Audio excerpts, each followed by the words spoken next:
buntag Cebu, good morning and welcome to another round sa atong kapihan sa PIA, no? For this week, adun na tayo mga special na ito nga mga bisita ang atong panelists, no? This is their first time to guest in our kapihan. So atong ila-ilaho ni sila unya, no? Kung kinsa niya ito ang mga panelists for our kapihan this week. Kini si Rachel Nesha, gikan sa Philippine Information Agency. Kuyog ang akong kauban gikan sa DYMR Radio Pilipinas, si Miss Annabel Lagrosas. Maayong buntag, Miss Annabel. Mayong buntag sa atong mga suking tigpaminaw sa Kabisayan ug Mindanao. Mayong buntag, mayong adlaw sa atuang mga televiewers. Welcome sa atuang sinimanang kapihan sa PIA nga ni ay gyud dinhi mismo nanukad mura og social kay min. Social ta karon, Miss Annabel. No? Inani yung tatanan na to ang mga guest, no? O kanunay. Di amin nagpahimutang sa Cebu Parklane International Hotel. Oo, so international po ang mga beauties ang hinahalin karon, no? And of course, live kita sa DYMR Radio Pilipinas. But those who fail to catch our live program, you can still watch atong kapihan sa Sky Cable every Thursday. Upa di siya, Channel 53, gikan alas 4 hangtod alas 5 sa hapon. So, Miss Annabel, to start our discussion ato sa paila-ilang ato ang mga panelists. Yes, blessed kayo tanong ay kauban nato mga hanangdon nga mga opisyalis gikan sa Kapitolyo sa lalawigan sa Cebu nga siguradong nagda-mayong balita despite sa mga kasubanan nga ato ang nahiaguman karong panahona, pero niya nga ato mga opisyalis gikan sa provincial capital sa Cebu aron maghisgot, aron maghatag, no, og impormasyon may kalabutan sa kalambuan sa ekonomiya o sa kalabuan sa lalawigan. So kauban nato ang consultants, no, sa Cebu Provincial Capital niya atong gikauban. Inila na ni anak sa kanhi Vice-Governor sa Cebu, niya kanhi tig programa po sa mo ang istasyon sa dihang dito kami dool sa Kapitolyo. So, ano na dahil ni Miss Annabel, anak na ni ato ang mga ingon-ani forum, no? Yes, so kauban nato si Engineer Grecilda Sanchez, ang ato ang Capital Consultant. Good morning, ma'am, and welcome to Kapihan. Salamat kay Bel, maayong buntag po, Rachel, maayong buntag sa tanan natong mga naminaw, dinha sa TV ug ingon man sa radio. Ani ako, in behalf sa Office ni Vice-Governor Agnes Magpale, isip consultant on barangay affairs. Okay, niya kauban sab nato ang laing consultant sa Kapitolyo, Engineer Edgar Sibonga. Good morning, sir. Maayong buntag, Bel, o sa tanan natong tigpaminawan sa atong both sa TV o sa radio media. Maayong buntag kayo. Okay, unya ni agyo dinhi mismo ang ato ang halangdon nga Vice-Gobernador sa lalawigan sa Cebu nga matod pa ni Miss Rachel ganina, apil sa Miss International Beauty. Si Honorable Vice-Governor Agnes Magpale. Good morning, ma'am. Good morning, Belle. Good morning, Rach. And, you know, it's good you chose this hotel. This is truly Cebuano. They serve Cebuano food, and if you check their rooms, daghang kayong mga photos about Cebu. So, medyo historical, medyo, truly Cebuano. Yeah, so, well chosen yun ay ni Miss Annabel kaya ang ato ra bang pagkahisgutan karon Ang Cebu. oo, kabahin sa Cebu, and of course ang development, no, nga unsay mga updates ani maayo kaayo nga proyekto nga i-implementar sa Kapitolyo. So siguro magsugod ta ni Vice Gov, ni Ma'am Agnes, Miss Annabel. This is about the Cebu Trans-Axial Development Project, no? So murag komplikado kay paminawon trans-axial nga word, no? So ato siguro pagutanon si Vice Gov, ano ito background, Vice, kung kabahin aning ato ang proyekto sa Cebu Trans-Axial Development Project. Okay, I was not directly involved in the planning, pero dinha ako sa provincial board as representative of the 5th district.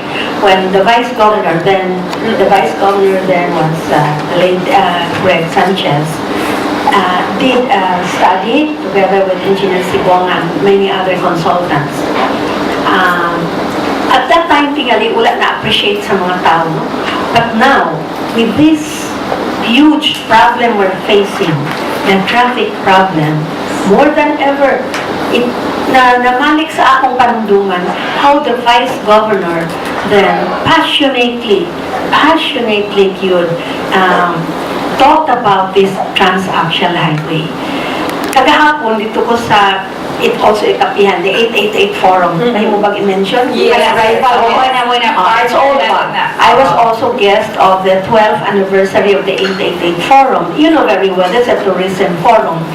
So, ang gidiscuss dito, ang mga problema sa turismo, we are still enjoying a big number of tourists. But we were warned, no? By no less than si Bobby Joseph, who is one of the pillars of tourism. Ang atong traffic problem is usa na sa mga negative nga points na i-consider sa mga turista. So I go back to my earlier statement nga sa akong nakita karon, no, but it's not too late. If implemented, this will definitely solve our traffic problem. In our own little way at the Capitol, kami ni Go, kami ni Gigi, well, kay baman mo nga taga Norte man ang taon ko, usahay gikan Mindanao mo abot og 2 ka oras ug tunga just to get to Cebu City. And going back from Kanduman in Mandawi, nangita naming pinakaduol nga agianan, nigabot ni Mos Konsolasyon, ang Liluan. So, sa among paninguha ni Go o ni Gigi, nakakita mi og gamay nga sa little makakonsuelo nato nga og moagi ta dinhi sa Talamban, passing through several barangays in Talamban, moabot ta og Mabini, moabot ta Pilar, ang sunod Paril, dili Pilar, Paril, ang sunod na barangay Compostela na. It's not, di ko kaingon, Engineer Sibonga, kilometer-wise o shorter ba ni, kay dughan doon tayo liko, no? But it's a very predictable 1 hour to reach Danao. Ang ato na lang next problem, ang Bantal Road. Di Banilad, Talamban Road, kaya naman taguguwa din na. Pero at least na sa Cebu City, di pareha niya ito na malaman lang 30 minutos napakasiliwan. So, like I said, din na ako na-appreciate because this is the concept that Vice-Governor Greg had in mind, no? Passing through the backbones, at least sa mga kabarangayan, and then building what you call the perpendicular roads sa musur ka lang to sa mga kalungsuran. Kini galing among gibuhat, it will only, mahimo palitan na anak ka sa Mabini, may mo magmulusot kaya po ka konsolasyon o maato ka konsolasyon, maato ka Bagliluan. But the thing is, it saves half year. Shorten niya ang travel time. Yeah, travel time. So I said more than any other time, I think we would emphasize the relevance of the implementation of this, but maybe not in the magnitude that the Vice-Governor had it in mind, katong dunay mga fertilizer on the sides, dunay, ang costing ba niya? Okay. Muna, no? In 1990s, provincial board pa si Vice-Governor at the time, when he... Oo, pero ako may numduman before, ato na siya sa istasyon, nana ni siya daan, mag-discuss na siya, no? Niya, niya, mao pa'y pagsuod sa nako sa broadcast industry. Yeah. Mo to siya, iya gitong gikuan hangtod nga, ang mga tao sa una, kining hesitant man, no? Kanang di ka imagine ba, nga magsumpay-sumpay ang kining karsada, no? Ngadto sa kuan at the time nila ni former Governor Lito Osmeña, no? Nga mo nag-iilahan ko ano atong mga panahon na so pinag manapit mo ko 30 ka tuig gobyerno. Uy, halaro taon-taon niya. 22 so taon-taon na give ni siya nga. Especially nga dunay nahitabo, no, katong mga foreigners kay nga dunay na disgrasya dito. So ang mga tao na sa lingwa din nang mga gidi uy kay kuya payo. O pero karon ang katug yung gusto mo agi like si Gov moagi na nga to, no? So dili na siguro muna mga musta tao kanang unsa sad siya kaluwas nga agian sa mga sakyanan. Ay sabay mo to ba? si Ma'am Okay, Gigi. sa akong nahisabtan sa tibuok concept, labi na karon with the modern technology, doon na may bagong paagi, sumani mo na yung that was 30 years ago when they had the Trans-Central. Oh, Trans-Central. Now we're talking about Trans-Axial para mag-connect na po. So, kung saan ka dito na engineer, no? Kanang Trans-Axial o Trans-Central. Okay, ang Trans-Central is from Lahu or Busay crossing to Balamban. Okay. Now the Trans-Axial is from Maya Santander down to Daanbantayan. So it actually connects the entire. Katong Bago ka itong na-discover nilang Vice-Gov nga katong portion where it shortens that travel time as much as by 50%. But if we could only extend it to Santander all the way up to the north, Maya Daanbantayan to the north and down to the south to Santander, ang katong gusto unta mo bisita mga tourist destinations on these areas will not anymore have that much problem. But when we talk about mga bagong teknolohiya, there could be katong imong giingon nga pasaka, bilido, there's new technology that would involve safe tunneling where you can still protect the environment. That's being done by other countries. So, public safety is already na-address na ni siya nato, ang proyekto. At the same time, environmental safety as well. Appeal po siya nga na-consider na ato ang project. So, once mahuman ni siya, I don't think it's only tourism, Ma'am Gigi and Vice, no? And Sir Edgar, economy, can you tell us kung ato ang mga benefit ay mga akapin pa sa mga kaning communities na maagian aning mga daan? Definitely bringing the produce of pananglitan sa dalagit, no? Sige manggitag adto no? Kita mangita is the vegetable basket of Cebu. Yung muangit pa diri malaya na bayan ng ilang mga cabbage, mga anak going through the traffic 2 to 3 hours. Yun indot na baka yung road sa dalagit karon going to Mantalongon. So if umagian ng Trans-Axial Highway, diretso na muguha na lang na diri sa Cebu City where they are marketed. So, it's not only tourism. I just emphasize tourism because I just came from another forum. And by the way, it's also one of the bigger drivers of the economy and tourism. And Cebu is #1 destination ng gihapon. Okay. Kita pa may gateway, diri man Kita nga may gateway. sa Bisaya. Yeah, well, soon, Bohol will have its own airport. Pero mula bang gihapon na sila diri sa Mualis Cebu? na sila Cebu. Mauna gihapon na Cebu before going to So, everything maka-benefit sa matuman ang ato ang proyekto. Yes. How about, Ma'am Gigi, katong mga barangay roads? Kay kikan magod aning explain man to, Ma'am Gigi, ang Trans-Axial, no? Nga mura siya'y backbone. The 4-lane highway. Yes. How about the kanang ma-connect na to ang kaning mga communities aning, Ma'am Gigi? One, mura siyang fishbone bitaw nga mo dagay-day siya natupadong sa tagsa-tagsa ka municipality. So mura siyang na-exit. But when you say barangay roads, ang barangay roads will now be taken care of by the barangay LGU. But then kung nakapropose ko ani before when I was provincial board member nga, posible ba ka nga maghimo ta og asphalt front para to keep on maintaining the smaller barangay roads to give access to the smaller farmers diin ang katong example katong ilang mga produce instead of walking they will be able to use the tricycles tingali kay na naman siya asphalt road. I understand asphalt may not be as strong as that of cement but at least at some point in time mas paspas siyang buhaton, mas dali ma-deliver ang basic services not to sa kabarangayan.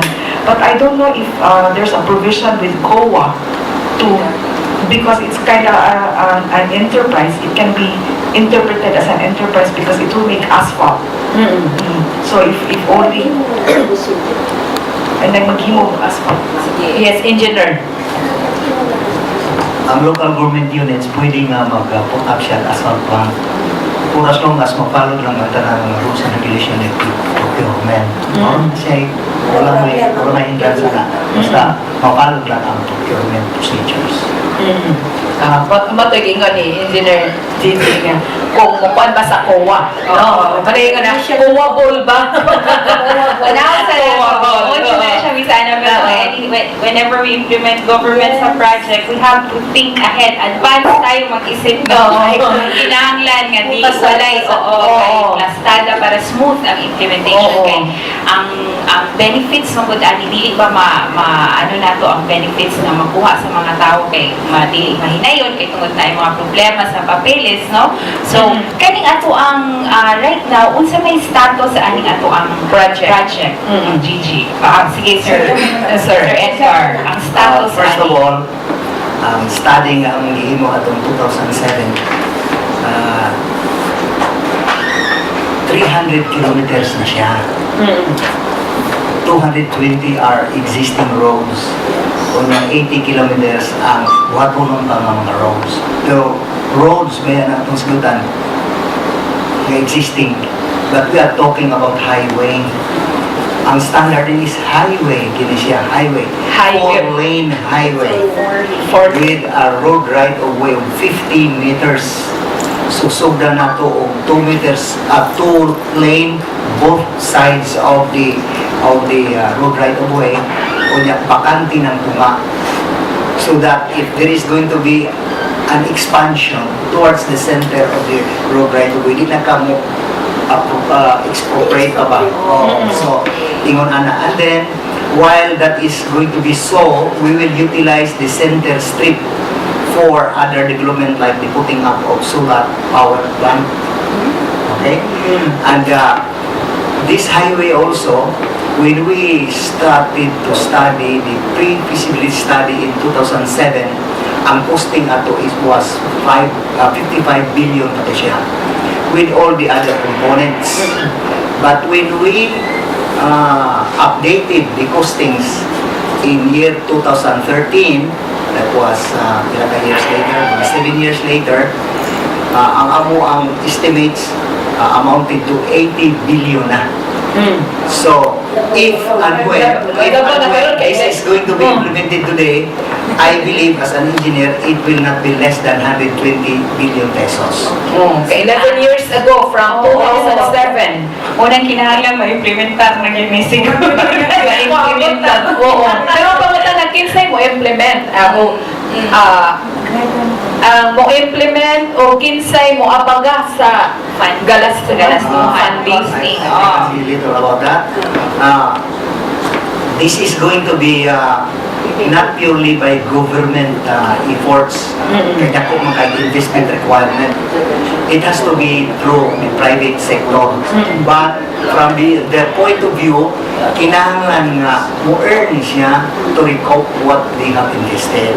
So, together with the highway itself, doon na tayo dugang nga other components nga kami nagatuo, the team, consultants who prepared the pre-feasibility study, nga maunay makapa-financially viable sa mga proyekto.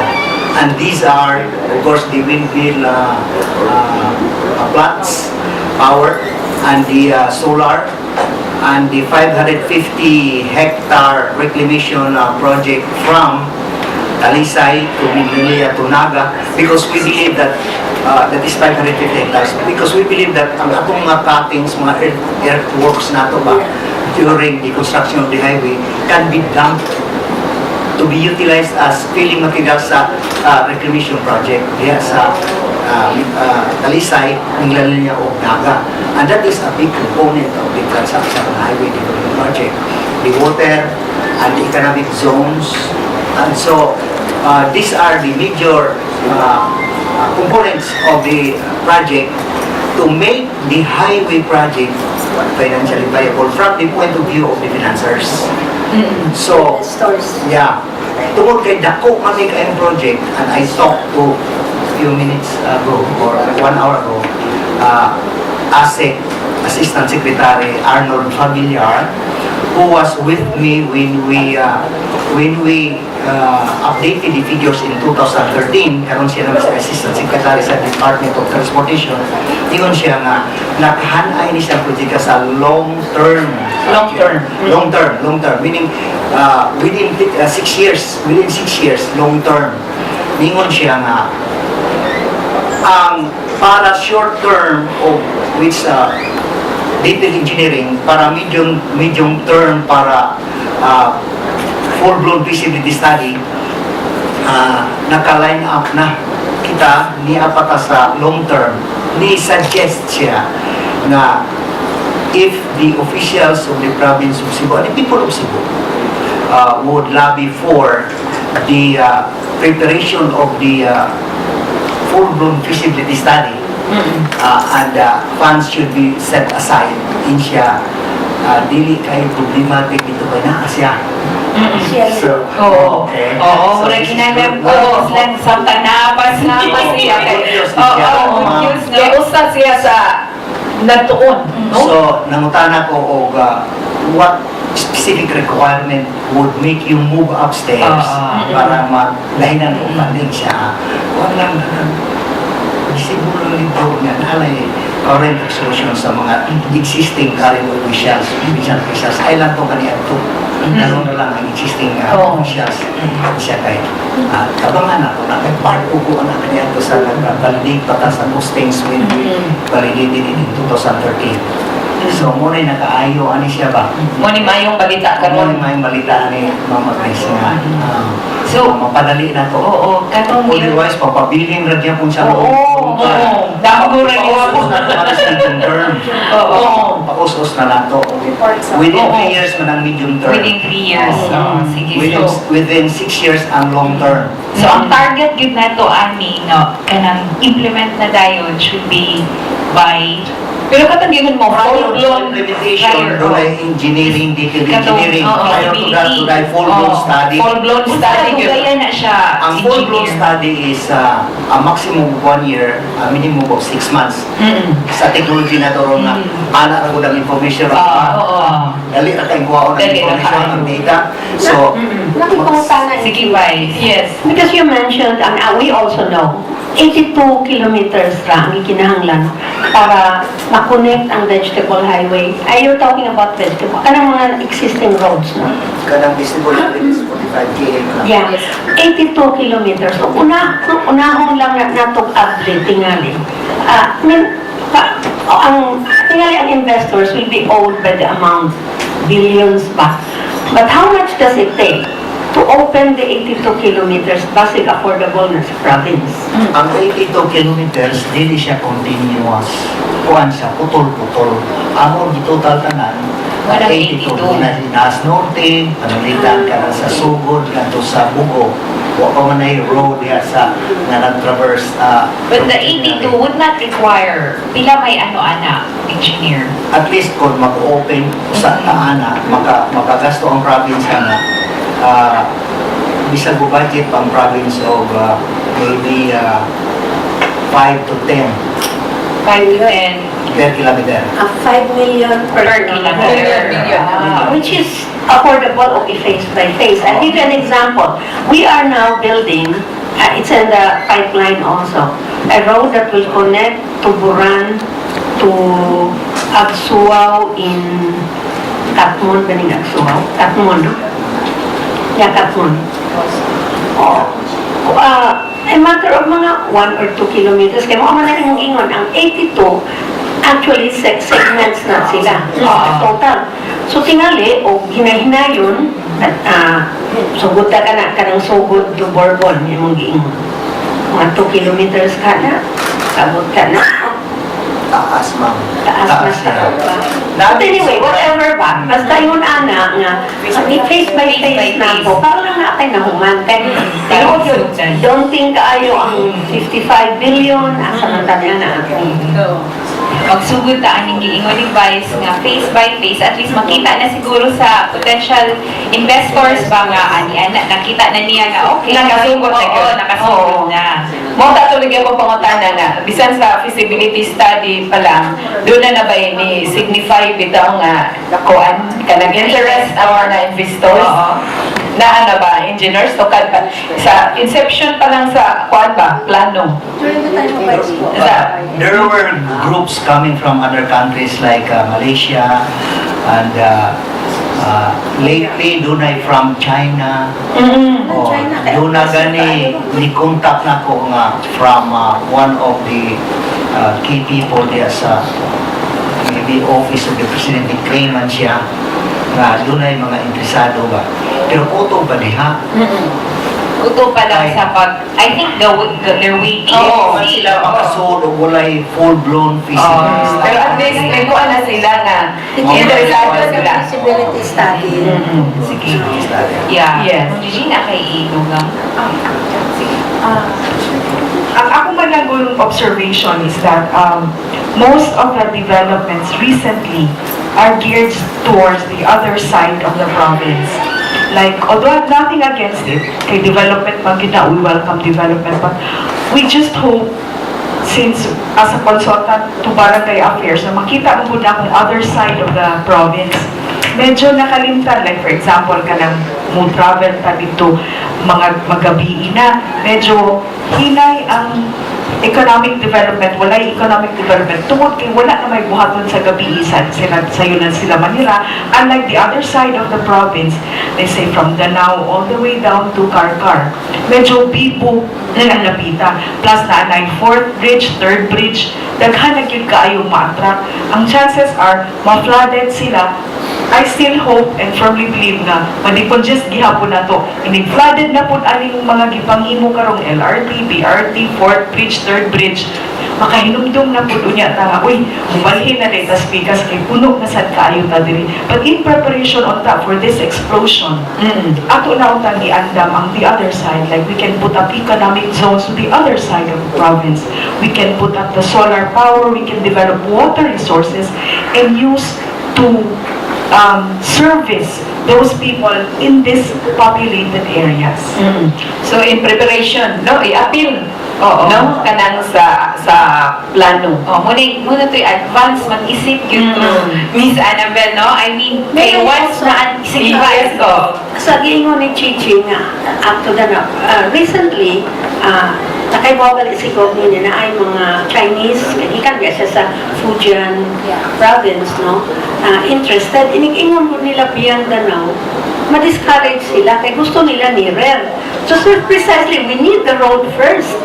Para, I talked to somebody who was with a team of the governor that went to Fujian province. Nanita sila sa Danao, contiguous, more than 20 hectares, no? Naingon mag-isod na dyan minsan, Danao kay labi na diya sa Patag. But I said, but let's move to Katmon. Yan yung sa beyond Danao, bilayan na sila.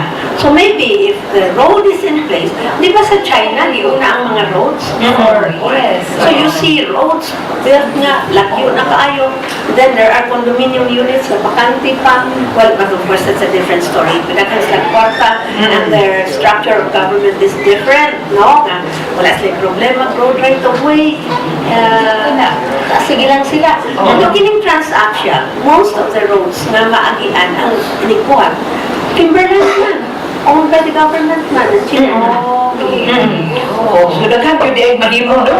And I think sakto si Vice-Governor, katabi nilang namin ay saying, Vice, build it and they will come. So, build first ang ato ang infrastructure, no? Na ano na in place. So, kita na nila nga, okay, dili na layo kayo, kay ni ay mga daan.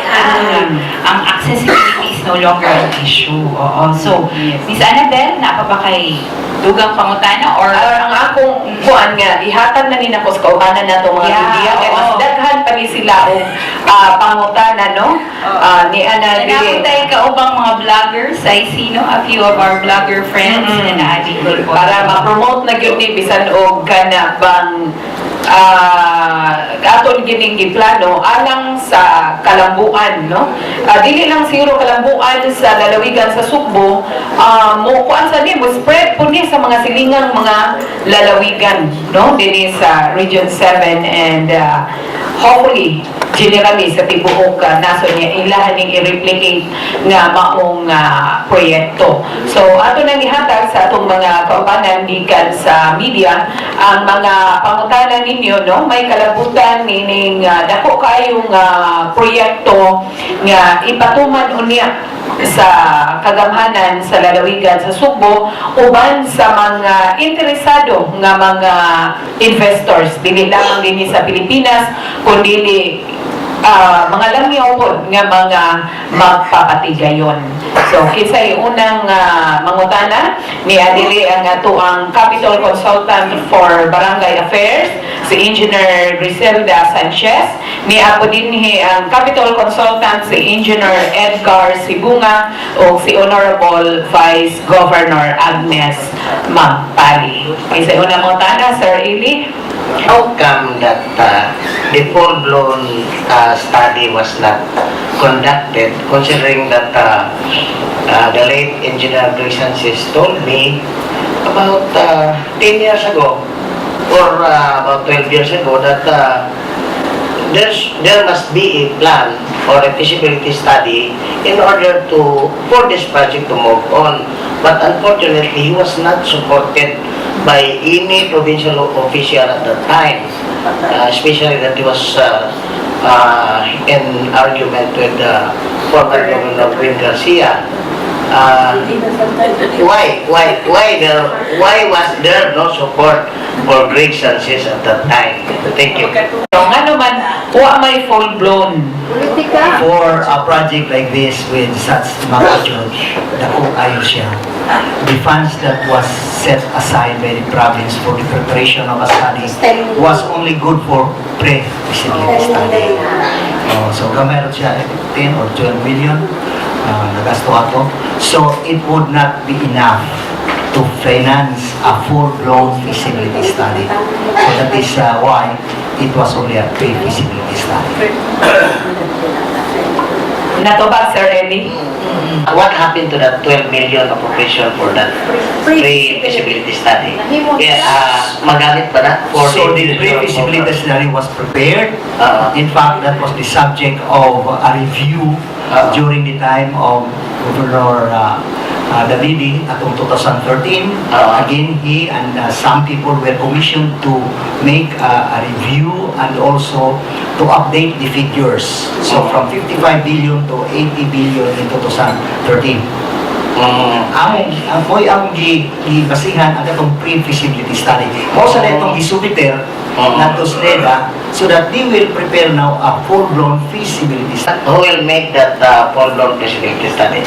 Is it NIDA? NEDA, they will set aside a budget for that.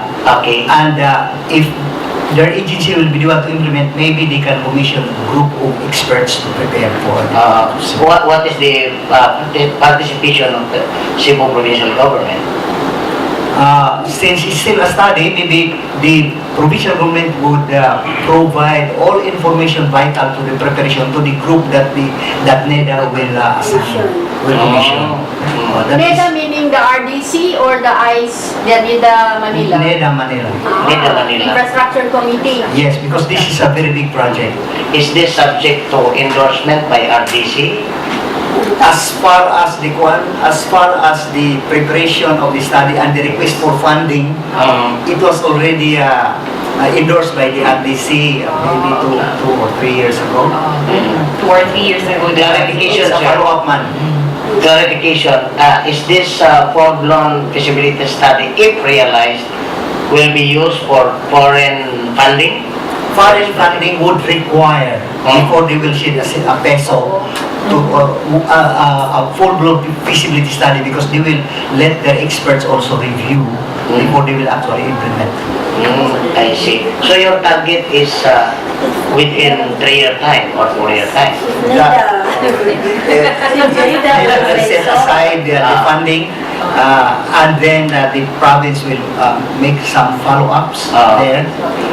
Lobbying. So there should be a lobby. Yeah, that's right. So we must lobby to NIDA to fast track the funding of this project. Yes.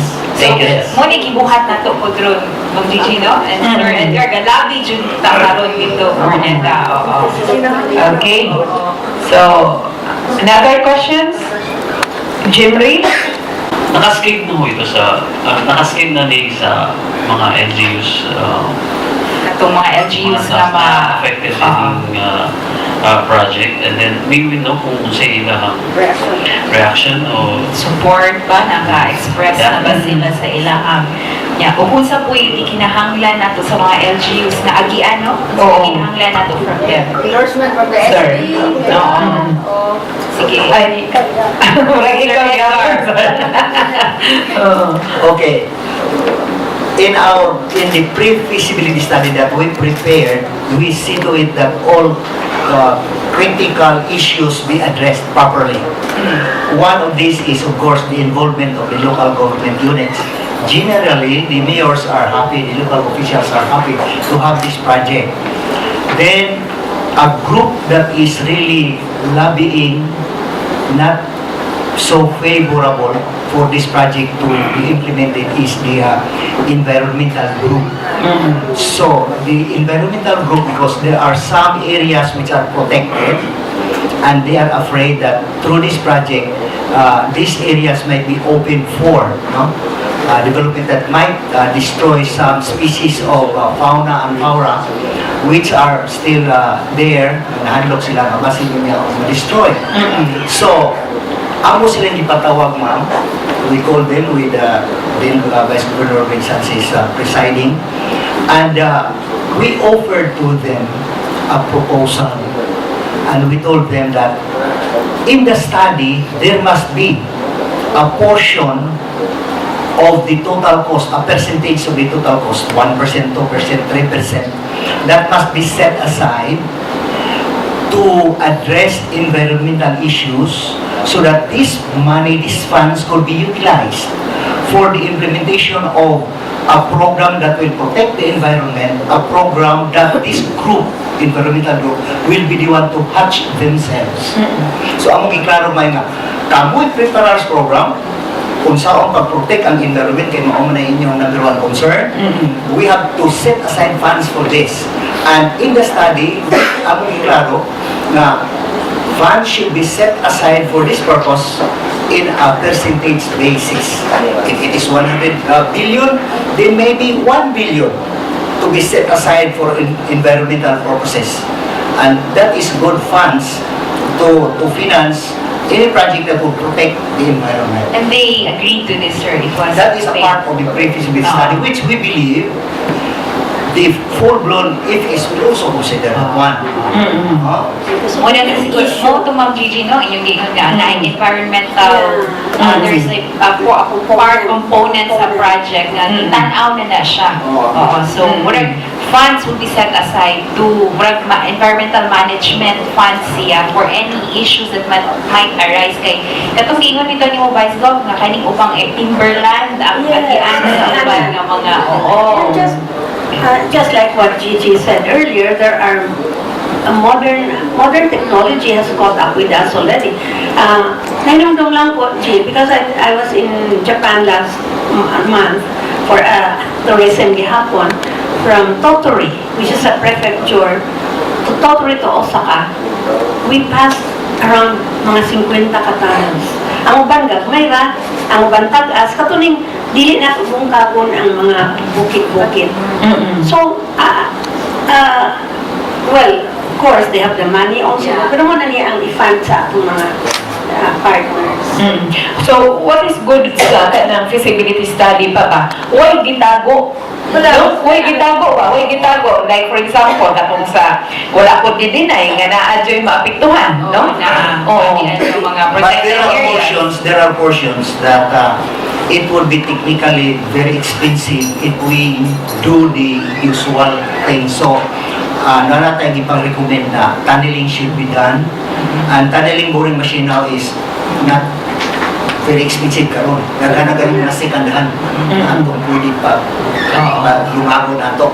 Siguro ko na So, possibly, the engineer nga, katong mga equipment at that time, 11 years ago, mahal siya. Niya, karon pwede po siyang di barato. Daghan naman kayong nagtariling ron.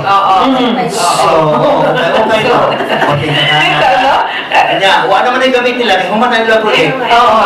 So, doon na yung mga di mahal, ni Apoy, ni barato ang kaning sa proyekto. So, Ma-include ba sa feasibility study katong gisulti ni Engineer Grecilda Sanchez nako nga this will be a big solution to the traffic problem in Cebu province because if gikan ka sa Santander paingon sa Daanbantayan kung gusto kang magtipas, paingon sa airport, pwede ka diri sa Konsolasyon or magtipas Tagnaga, any town na gusto ni magtipasan. Will that be included in that feasibility Dili study? kayo lisod tan-awon ba kani mga butanga. Pagkakaroon og moagi ka every poblasyon is nagkayamukat gid ang tanan mga tricycles, no? Dili pa ko lisod kontrolo na siya. Pila man na ay reduce ana siya, maybe a kilometer or two. Kung ato ka south mo agi ka mga poblasyones, Malangan gyud ka. And there are other also dagko nga mga barangays na mao gihapon magproblema ka sa traffic. So, kini mo isolusyon. Kani mo isolusyon. Kay pwede magagudito kay highway guni siya. Anything that will cross the highway will have to have either a trumpet design of a intersection or a clover leaf design na ato nang gi-provide daan. I see. So, another thing is, ningon si Engineer Greg na ko nga, duha ko ka klase nga tubig ang wagi. Tubig nga binutangan of fertilizer that will water the farms and potable water that will be drinking and cooking water for the people. Will that be included in that study? Sa atong water resources development, included na siya. Pero sa agriculture component, katong Israel technology mo gani, nga imong idulit ang fertilizer nga tos punuan. Yes. And din hiya ang mga tao sa Israel. In fact, I was one of them who were during the forum at Cebu Plaza. Mo sponsor ganit sila og mga proyekto sa Maningon.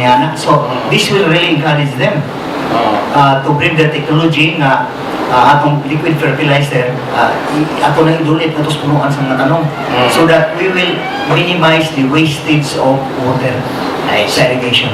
And then, Atong i-include pa na daan niya. I see. And the other two things, Agro-environmental development. the other two things is wind power and the value of land. Yes, yes. Thank you, sir. Sige, sige, Mamay. I'm just interested because you said that the feasibility study was reviewed in 2013. Okay, 2013, pero 2018 naman ta. And then you're talking of 120 billion cost. So basin nga usbon pa ba dugangan pa ba ning feasibility study i-review ba ni or so that all of these can be included, like modern technology, like those that because modern technology might cost lesser now. So probably basin mubalik na dito 80 to 50 billion. I don't know. Because the modern technology, kung ma-appeal siya sa mga Israel, Europe na mga things like that. So, do you have a plan of revising it, getting it back from NEDA, or NEDA will revise it, or who will do the 2018 feasibility study? Full-blown. Yeah. Usa sa mga factors yun ka critical nga mo determine sa cost sa maong proyekto is fuel. In fact, kanang fuel yun. In fact, kung mag-iskot ka graba o bus asa makamanguha, so mag-crusher kita. And we have identified some already portion along the way na dili kayo layo ang paghaon, but we can crush big rocks to transform it to gravel and sand. So kuwan na og energy fuel. So mao gina siya number one consideration sa costing. So kay if you notice gaana man kanunay Wala ni wala may critical kayo nga factor na mo determinar sa costing sa atong project. So bisan pag doon ay mga technology o kuban pa mga pinahon, dili gid nato maprebentan ang pagsaka sa cost. Pero kato, pangutana, Sir Edgar, no kanang, do we need to update the study or revise? We have draw already. That is to serve only for the consumption of the governor and the rest of the officials. May pila mo ginaugat tong buhaton ron. That was the purpose why we updated mga 5 years ago. 5 years ago. So karon ako na lang ning gi-conclude ba nga if it were going to be implemented today, it would cost not less than 120 billion, including all the other components. So, no? Highway, when we started, 20 billion naman to. And it rose up to 30 when we reviewed. Maybe karon, basig ang highway itself is 40 billion. So the feasibility nga 2013 is practically applicable. One is a pre-feasibility study. Yes, because Okay. the preparation of the full-blown study will always have reference with that document. Sa free. Okay, yes. No, Jimmy?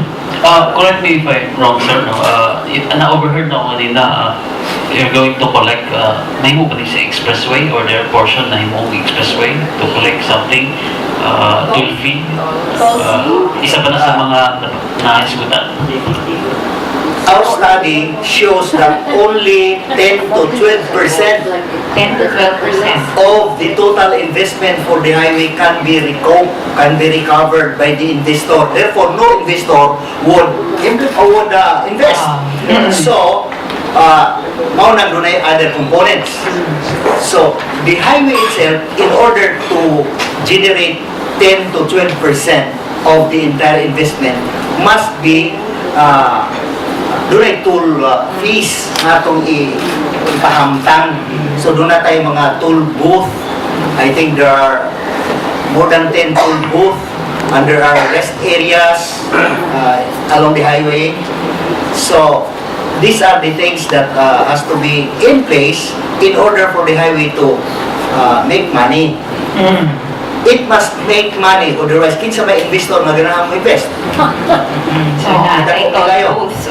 Yeah. But I think the people of Cebu and other users from other provinces would welcome this. Kinsa mo pwede ganahan na mo bayad og few pesos, extra pesos, na dili ko magsigig-sangit sa mga poblasyones na daghang kay mga tricycle. Kaysa nagpundo ka dito sa Yes. Imong oras na kaon, no? Okay. So, nindot kayo, no? Gihisgutan ba? Pinagi sa mga modernong teknolohiya, mapadali ang kining proyekto. Yeah. Pero niya po tayo babag, no? Sa costing po, tungod sa nagsaka po, ang siya na presyo sa produkto sa lana. Wala kinaulan din siya ma-implementar dayon. Yes. Annabelle. And I think also, Miss Annabelle, no, nga, maybe one reason siguro nga nung nadugay yung implementation because karon nga panahon, this would be a better version na of the project. With all the new technologies, no? Yan, daghan na kaayong bagong development sa karon, no, nga magamit nato nga this is a better version na gyud ang ma-implement nato and benefit ang ato ang mga communities the most pag yun karong panahon. Na pero mula kinahanglang ilabi, kinahanglang ma-implementar na yun siya. So, mga lang ko ni, Kung na siguro, Miss Rich, no? Kaya ni Sinia, kita mga napatay pa. So, i-formally close lang na ito ang program. After ani, mga hangyo lang ta nila ni Vice-Gov, nila ni Engineer Sanchez o Engineer Sibonga, nga magpabilin una ka dyan, kaya daghan pa kayong mga pangutana gikan sa atong mga kaubanan sa media. So, siguro, no? Pangayoon na lang nato ang ilahang parting statement alang sa atong mga nagpaminaw sa BYMR Radio Pilipinas o sa atong mga televiewers, no? Nga, di na makadungog unya sa uban pang mga pangutana. So, kung doon na ba sila yung mga awhag, ngadto sa mga subuanon, or siguro, doon na ba sila italibaw? Katong mga communities nga ma-affected, no? Maano-aning ato ang ma-traverse, aning ato ang project. So, unahon nato si Engineer Grecilda Sanchez. Okay, una sa tanan sa Kapihan sa PIA, daghan kaayong salamat sa inyong pag-abi-abi kanamo diri karong buntaga. O dako akong pasalamat ni Rachel o ni Annabelle sa inyong mga mabulawanon kay mga pangutana pag-facilitate para makasabot ang atong mga televiewers ug unsa kining maong proyekto. And also tingali in addition to that, mas maayo unta kung ang kaning maong proyekto magkahiusa ang tanang mga mayores, ang magkahiusa ang tanang mga congressman, magkahiusa ang tanang opisyales alang sa paglabi para ma-benefit, makabenepisyo ang the other side of the country, the other side of the town or the province of Cebu. Thank you. Daghang kayong salamat, ma'am. Si Engineer Edgar Sibonga nga usa sa mga murag nakapatong sa imong abaga, sir, ang kining maong proyekto, and hopefully di pa man sad siguro ka mo retire og dali, no, diya sa Kapitolyo. Manghinaot nga mapadali sad ni, no, ang kining maong proyekto, engineer. Kinsa may dili, ma-excited din Yeah. ang proyekto. Sa pagsugod pa lang namo, pagtawag ni Vice-Governor Vice-Governor Grecilda Sanchez, na-excited na kumayo. So I get the best consultants to work with us in the preparation. Dako kay if and when this is going to be implemented, it will affect directly a lot of people, indirectly a lot of people, and I know that this is a project that Cebuanos are going to be very proud of. Proud gid ang mga Cebuanos sa ilang proyekto. Ako lang desire sa akong kawalingon kasama ni Ma'am Gigi kaningon siya nga maghayusa ang tanan ng mga opisyalis ng present leadership nga mapadali na magkahimo pundo para pag-preparar sa full-blown feasibility study because the province is ready to give all kinds of information for the preparation of the feasibility study. Sir, murag nituhok yun sa ako ang kuan, sir, no? Murag kahilakon ko ato, sir. Ang yung emotion, no? Nga kaning maguman yun unta ninulang maong proyekto. Dahil kayong salamat, engineer. Unya si Honorable Vice-Governor Agnes Magpale, hopefully makasaksi pag yung kaan ni Gov, no? Nga kining na to ang proyekto. Matuman yun, ilakutob sa Damgo. Thank you, Belle. Thank you, Rich. Ang kapag naman, the passion with which the late Vice-Governor Greg had in his heart, yung nabibilin niya ng engineer Sibonga. Maugid. Ingon ana sa ko ka-excited when I first got hold of the copy, no? Kaya kitagaan mamita na ng kopya niya ito. The first thing that I checked, Engineer Sibonga, was, asa man mo agad this Danau? I identified the barangay office, etc., etc. Katutol kay naadto man ako, and then I even thoughted, oh, anita agi pa do. So the excitement is still here because at least nahisgutan karon and nadunggan sa mga Subuanon. I don't think the mayors will now doon na tayo mo kontra considering that the need na anamang yun ang need na to evade the traffic, no? Na anamang yun. So just like my two companions here, ang atong pangaliya na madunggan unta ta sa national government side, because I think if we have the assurance there, although nasayod sa COVID, ang atong budget sa provincial government iko-iko lang sa gyud karon pag implement sa mga priorities ni Governor Davide katong health ba, duha ka provincial hospitals gitukod niya naa naman gyud nakita nato ang improvement. After that, maybe this can be taken up in the next 4 years pa. Oo, no? So, Dahil kayong salamat. Yes, Miss Ray. tayo atong pasalamatan, no? Si Ma'am Gigi, si Engineer Edgar, and of course, si Vice Gov, no? For gracing ato ang Kapihan karon. And of course, ato ang media friends. Thank you very much to Sky Cable for being our partner also. And of course, sa DYMR Radyo Pilipinas. Ato lang i-wrap up ang ato ang live program karon kay Murag bisan kami na excited pud mi, no? Na excited pud mi kay the prospect of having roads nga highways. It would make also going around the province easier, and I think also if our panelists would agree with me, this would also make the BRRM also aspect easier than with what happened in Naga niya. Knock on wood, basta kayo ba, no? In other towns, the delivery of kanang relief, of rescue operations, no? Mas sayon because naan na din ha ang accessibility. So, of course, those who fail to catch ato ang radio program karon, you can still watch us no, Thursday over Sky Cable, Channel 53 sa gikan alas 4 hangtod alas 5 sa hapon. Kini si Rachel na siya. Kini sa si Annabella Rosas sa DYMR Radyo Pilipinas. Ako mo ingon dagang salamat ug hinaot unta ang magmalamposon kining proyekto kay mao na ni ang daan ngadto sa kalambuan. Mayong adlaw kanatong tanan.